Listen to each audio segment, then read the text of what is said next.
I now call upon our chief guest, Dr. Pradeep Philip, IPS, Director General of Police, Tamil Nadu, to address the gathering.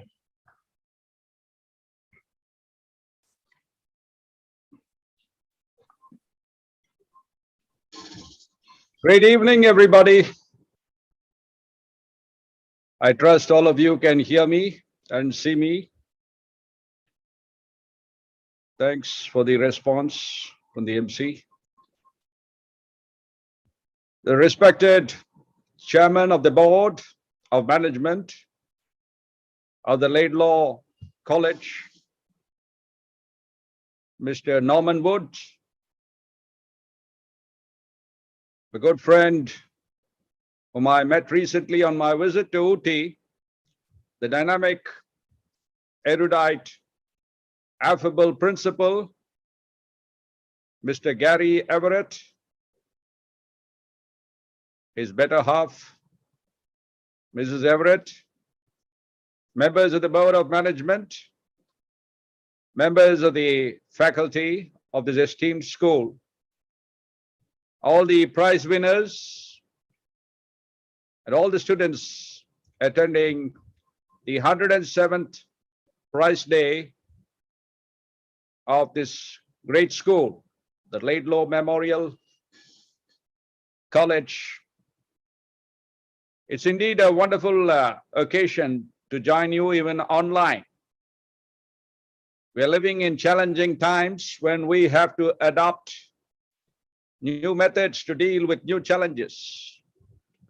And that's why in my book, which your principal has obtained for a large number of your prize winners in the coming term, this book, which is called Philippisms, 3,333 Maxims to Maximize Your Life.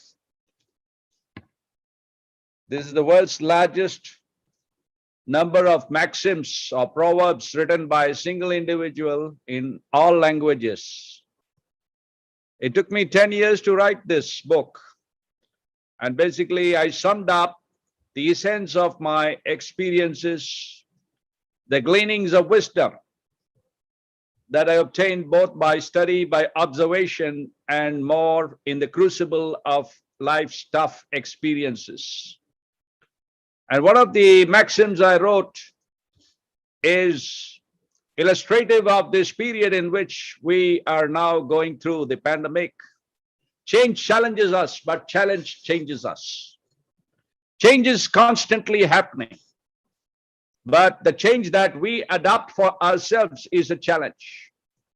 So it's great that this school, your school, like never before in its more than 100-year-old history, has faced this global challenge by early on adopting online methods of delivery of knowledge and even activities. I saw that you involving children in dancing, music, and various other activities using online portals. So this shows the inventiveness of the management, the principal, and the faculty of the school. It's indeed a great privilege to be studying in a school of this kind, and that too in the sylvan settings of Ooty. It's a rare privilege for all the students to be studying in such a hallowed institution. But with your institutional pride, which comes with studying in such an elite institution, you must combine with individual humility. Institutional pride should be reflected in your individual humility. Even the prize winners, yes, every prize extracts a price in terms of the effort, in terms of ability, in terms of sacrifice, of pleasure, of leisure, of doing things that you would otherwise love to do, and spending time lonely plowing lonely furrows, toiling through the nights and weekends and holidays. And that's why many of you have won not one or two prizes, but multiple prizes in your classes. So while I say kudos to you, I want the School of Management, the school's management, as well as the principals, to look at a concept that I've developed called exenomics. Exenomics implies that every student excels, not just the prize winners.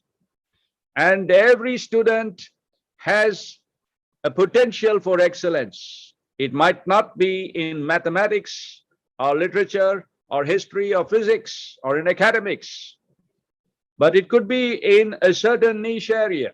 It could be in athletics. It could be in creativity.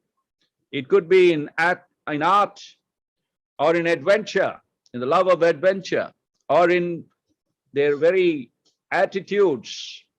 So education is not only about excelling in academics or even co-curricular activities, but it is all about finding excellence.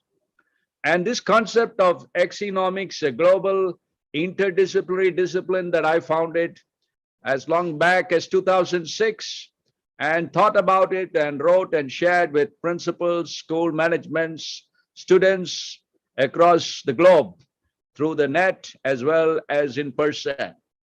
This is an idea that I would like Laidlaw College, Memorial College to adopt, so that every student in the long window of opportunity that they avail in entering the school at age 4 or 5 and leaving it at age 16, 17, or 18, depending on when they'll take leave of the portals of the school, they are given opportunity, more opportunity, while doing everything that the curriculum requires you to do, a smattering of all knowledge and subjects, that they are given opportunity and facilitated to find their niche area of excellence and develop expertise, talent, and be more involved in that area, so that every student leaves the school with the sense of satisfaction that I have excelled in my natural area of excellence. And this would lead to human potential flowering and blossoming, and human productivity taking a big fillip. And that's why this book, which I call by this new word, Philippisms, which means every student should get encouragement. Education, my friends, is all about 3 things: encouragement, encouragement, and encouragement. And we must ensure that every pupil, every student, every member of the staff, every indispensable working even in the fields, in the laboratories, and in other areas, the gardeners, they all absorb this kind of ambience of the pursuit of excellence. If they are gardening, they should learn to garden in an even more innovative way in the coming days. If they are cooking in the school messes or kitchens or canteens, they should learn to do it even better. So it's all about attitude. That's why the very first chapter in my book, with 33 chapters, with 101 maxims in each chapter, the very first quote is, "An optimist is one who never wants to opt out." So the whole emphasis in life is not about just succeeding, but it's about persisting. It is not the most talented who win, as said by an American president, but it is the most persistent who win. And therefore, many years ago, when I was a student like you, I discovered a thought process. And the year 1981, when I was 19, I discovered be at it, which means basically persistence. Persist in your area of excellence till you have breakthroughs. And don't be satisfied with the early breakthroughs. Keep moving to the next level of challenge. Don't be satisfied with the status quo. Go for change that you adopt for yourself. That is challenge. And another maxim that I have written here is that moving from a comfort zone to the challenge zone requires a change of our mindset. The mindset, everything that happens in our life actually happens between our 2 years.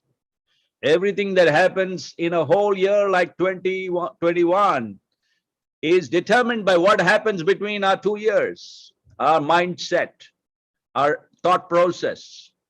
And that's why in 1981, I discovered Be At It.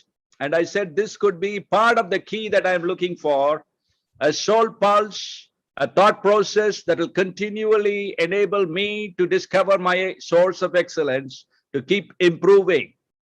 Because the teacher back in the 3rd standard spoke one sentence as she entered the class, which stuck in my mind till this day. And she said, well, the largest room in the world is the room for improvement. And that gave me hope, mediocre as I was at that time, and perhaps even today, that I can improve and keep improving and keep improving, be at it. But it took me 13 years to discover the remaining part of the key of this thought process called EQ thinking or equilibrium thinking. And that was Beat It. When I discovered Beat It 13 years later, I was a young superintendent of police at that time. I had just recovered from severe injuries and 2 near-death experiences, including the successful assassination of a world leader, of a former Prime Minister, Rajiv Gandhi. I survived the world's woman bomb or human bomb. And till today, I carry as many as 100 shrapnel from that bomb embedded in different parts of my body. And therefore, with this kind of experience, traumatic experience, I needed to move on to the next level of challenge. And that's where I discovered this concept, Be At It, Beat It. As soon as I discovered Beat It, I told myself, aha, this is a new thought process for the world, because it's the first time positive and negative are combined in the same sequence. And it is like breathing in. You breathe in oxygen, that's Be At It. You breathe out carbon dioxide, that is Beat It. And so I understood that this thought process will work continuously in my mind like a dynamo. So whatever I do, you learn from anything positive that happens to you, you learn from anything negative that happens from you, and you turn even the negative into something positive. Even our weaknesses can be turned into a source of growth, a source of excellence. And therefore, from that terrible experience that I survived, in which 18 people died, including the VIP, the charismatic John F. Kennedy of India, Rajiv Gandhi, I learned that I need to do something to transform the department which I joined as a young ASP. At that time, I was an assistant superintendent of police, and now I'm on the verge of entering my 2nd innings within another 9 days. And therefore, this is my legacy to the world. And from that experience, when a young boy gave me, a poor boy with a torn shirt, gave me drops of water because I had lost so much of blood and body fluid, and my lips were parched and I was crying for water. And I believe that it's God who sent him as like an angel. And I do not know where he got cotton wads, because you cannot give gulps of water to a man who is badly injured. He could even suffocate on the water. And therefore, he dipped it in some water and gave me drops of water, which was like pouring life down my throat. And from that experience, I learned that an ordinary citizen of India can be of great use in a time of crisis like this, in a time of great challenge. And therefore, though you belong to an elite community, an elite school, each of you must be concerned for the very ordinary person, the VOP. And that's when I spoke about the concept of VOP, when Dr. Kiran Bedi was releasing my book on Friends of Police Movement, which I founded on the basis of that experience, when this ordinary man came to my assistance as I was perhaps dying of injuries and thirst. And that led me to, found the Friends of Police Movement and got the then Honorable Chief Minister of Tamil Nadu to extend it to the whole state of Tamil Nadu. Probably you must have heard of it even in Ooty, in KETTI, and wherever you come from. And therefore, the concept of equilibrium thinking enables people to be at it, beat it. That means constantly reinforce our strengths. As many of you, I have so many strengths, great talents, great abilities. But these talents and abilities need to be honed further so that it is useful to the nation, useful to the committee of nations, useful to the community where you belong to, useful to your families. And at the same time, you do not just leverage on your strengths, but you also overcome your weaknesses. And you turn even your weaknesses or negatives into a source of strength. So with these words, I want to thank the principal, Gary Everett, who's principally responsible for having invited me when I came to Ooty recently to attend Anti-Human Trafficking NGO's 15th anniversary. It was a great pleasure to meet the principal, who was so affable, friendly, creative.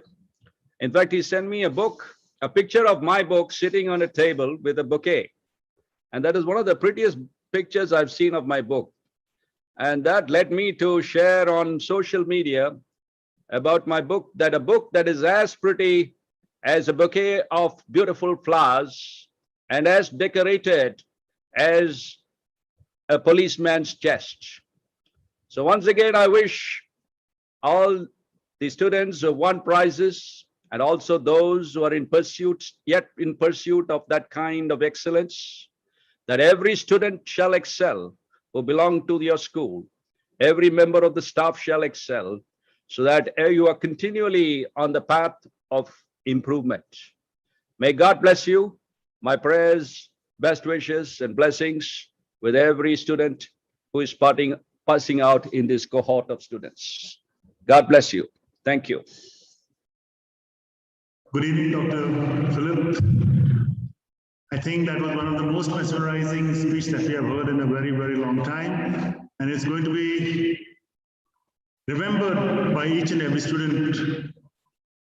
On behalf of the Board of Management, on behalf of all the staff and students of Laidlaw School, I would like to thank you from the bottom of my heart for so willingly accepting our invitation and for these wonderful words that you have, the knowledge and wisdom that you have shared. And we look forward to seeing you in our school in the near future. Thank you very much. We have a small memento which will be presented by our chairman, Mr. Norman Wood, to you. And right now it's on a virtual platform, but definitely tomorrow it will be posted to your residential address. May I request all the children to please stand up and give a big, big round of applause to our chief guest. Thank you so very much, sir. Thank you so very much.